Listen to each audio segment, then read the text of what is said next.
কলিকাতা বিশ্ববিদ্যালয় BA first সেমিস্টারে যে সকল পরীক্ষার্থী বন্ধুরা এবারে তোমরা ফার্স্ট সেমে উঠেছো, তোমাদের জন্য আজকে ইএনভিএস অর্থাৎ এনভায়রনমেন্টাল স্টাডিজ যে পেপারটি তোমাদের রয়েছে পরিবেশবিদ্যা, এই পরিবেশবিদ্যার উপর থেকে তোমাদের আজকে একটি গুরুত্বপূর্ণ সাজেশন তুলে ধরবো। তাই ভিডিওটা স্কিপ করবে না, ভালো করে দেখে নেবে এবং প্রশ্নগুলোকে বুঝে নেবে। প্রথমত তোমাদেরকে বলি, তোমরা জানো যে তোমাদের দুটো পেপারে মিলে দুটো আলাদা পেপার আছে, নিয়ে তোমাদের একটা 100 নম্বরের পেপার হিসাবে তৈরি হবে। সেটা হচ্ছে তোমাদের একটা সাংবিধানিক মূল্যবোধ অর্থাৎ কনস্টিটিউশনাল ভ্যালু যেটা রয়েছে, আর একটা হচ্ছে ইএনভিএস অর্থাৎ পরিবেশবিদ্যা। দুটো তোমাদের পার্ট আলাদা ভাগ করা আছে, বাট দুটো মিলে একটা 100 নম্বরের পেপার তোমাদের তৈরি হবে।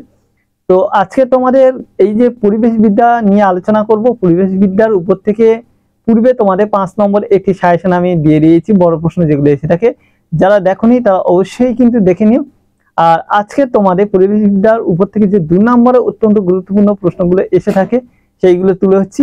এই 2 নম্বর প্রশ্নগুলো ভালো করে তৈরি করলে এখান থেকে চোখ বুঝে কিন্তু পেয়ে যাবে। তো চলো আমরা দেখে নিই।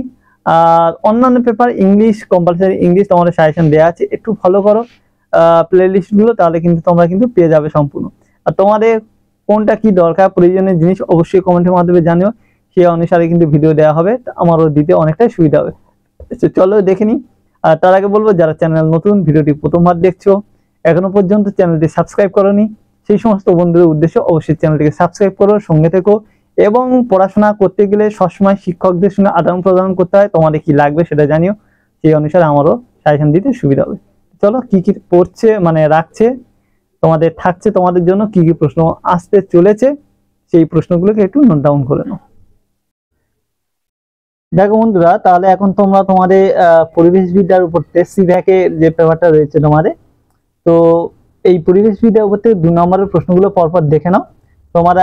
তোমাদের কিন্তু এখানে 1 নম্বরে যে এমসিকিউ জাতীয় প্রশ্ন আসে 10টা করতে হয়, 2 নম্বরে 10টা, 10 20, 5 নম্বরে 4টে 20, 50 নম্বরে এই নিয়ে পরীক্ষা হয়।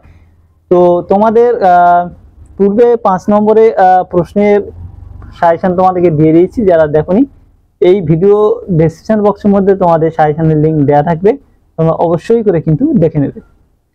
আচ্ছা দেখো, 2 নম্বরের প্রশ্ন কি কি করতে হচ্ছে দেখো। পরিবেশবিদ্যা কাকে বলে? দ্বিতীয় আছে বাস্তু সংস্থান বা ইকোলজি কাকে বলে?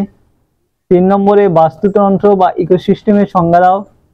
4 দাগে আছে উদাহরণ সহকারে প্রাথমিক খাদক ও গৌণ খাদক বলতে কি বোঝো? 5 দাগে আছে বিয়োজক বলতে কি বোঝো? 6 দাগে পুনর্ভব ও অপুনর্ভব সম্পদের উদাহরণ সহ সংজ্ঞা দাও।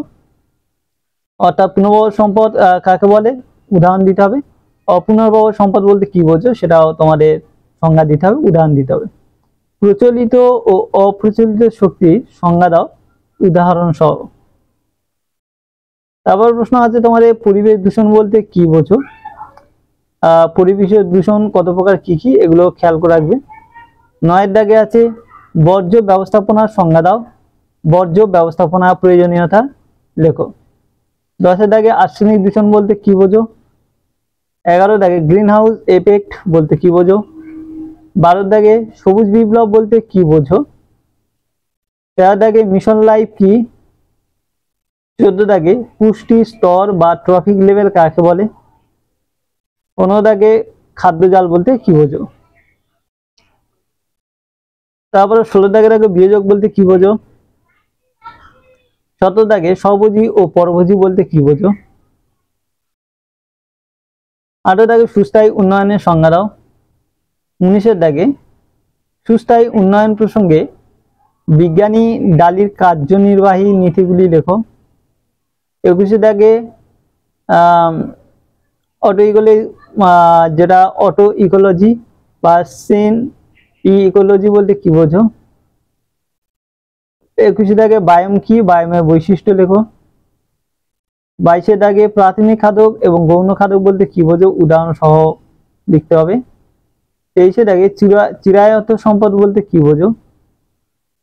24 দাগে জীব বৈচিত্র্য বা বায়োডাইভার্সিটি বলতে কি বোঝো? 26 দাগে ইন সিটু সংরক্ষণ বা এক্স সিটু সংরক্ষণ বলতে কি বোঝো? তারপর প্রশ্ন আছে তোমার রেড ডাটা বুক কি? 28 দাগে ইউট্রোফিকেশন বলতে কি বোঝো? 29 দাগে মিনমাটা রোগ কি? 30 দাগে আর্সেনিকোসিস কি? ঠিক আছে। 31 দাগে মন্ট্রিয়াল চুক্তির গুরুত্ব লেখো। 32 দাগে ওজোন স্তর অবক্ষয়ের কারণ এবং নিয়ন্ত্রণের উপায়গুলি লেখো। তারপরে দাগে দেখো জেনোবায়োটিক দূষক বলতে কি বোঝো? তারপর আছে অ্যাসিড বৃষ্টি কি? অ্যাসিড বৃষ্টি কারণ। কঠিন বর্জ্য বলতে কি বোঝো? উদাহরণ দাও। তারপর আছে গ্রিন হাউস গ্যাসগুলির নাম লেখো। তারপর ওজোন হল বলতে কি বোঝো? 37 দাগে। 38 দাগে ফ্লাই অ্যাশ কি? এর উৎসগুলির নাম। 39 দাগে ধোঁয়াশা কাকে বলে? তারপরে প্রাকৃতিক গ্যাস কি? অক্সিজেন চক্র বলতে কি বোঝো এবং কার্বন চক্র বলতে কি বোঝো? আর 42 দেখা যাচ্ছে লো কার্বন লাইফস্টাইল বলতে কি বোঝো? তো এই যে প্রশ্নগুলো দিলাম এইগুলো একটু তোমরা ভালো করে তৈরি করবে। এইগুলো 2 নম্বরের দিক থেকে খুব যথেষ্ট গুরুত্বপূর্ণ প্রশ্ন। এই জন্য প্রত্যেককে বলবো যে প্রশ্নগুলো দিয়েছি সেগুলো তোমরা খুব ভালো করে তৈরি করবে, এখান থেকে তাহলে তোমরা কিন্তু কমন পাবে। আর পূর্বে তোমাদের 5 নম্বরে যে প্রশ্নগুলো দিয়েছি সেগুলো যারা দেখোনি তারা একটু কিন্তু প্লেলিস্ট এই ভিডিও ডেসক্রিপশনটা খেয়াল করো, আমি লিঙ্ক দিয়ে দিচ্ছি, তোমরা ভিডিও ডেসক্রিপশন বক্স থেকে এই লিঙ্কটা পেয়ে যাবে। অন্যান্য পেপারগুলো দেওয়া হচ্ছে কন্টিনিউ ইংলিশগুলো তোমরা একটু খেয়াল করবে, প্লেলিস্ট চেক করলে কিন্তু সবগুলো পেয়ে যাবে। তো চলো ভিডিও এখানে আজকে শেষ করছি। আর চ্যানেল নতুন হয়ে থাকলে অবশ্যই কিন্তু চ্যানেলটি সাবস্ক্রাইব করতে ভুলো না নতুন নতুন তথ্য পাওয়ার জন্য।